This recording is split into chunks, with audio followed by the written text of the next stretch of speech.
Hi guys, today we are going to solve the engine error in Apex Legends.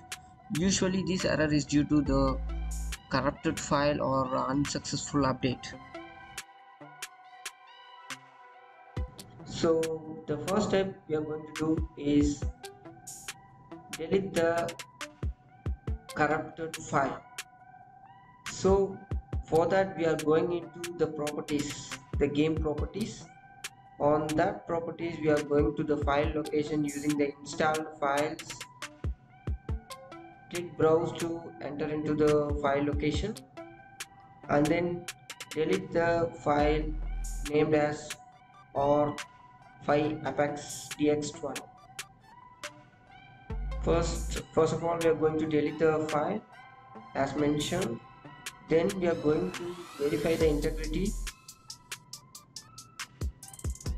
Yeah guys, this integrity may take long time, so I had passion to wait on it. And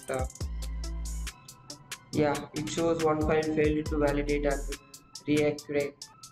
So again you are going to just click the browse and check whether the deleted file is successfully installed again or downloaded again. Yeah, it's downloaded. Yeah, the first step is finished. Our second step is just uninstall all the third-party application which would support the stream or Apex Legends.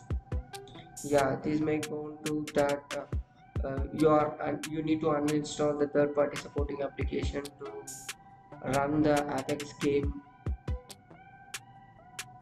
more smoothly, and it might be open without any error like engine error, like Pak Files.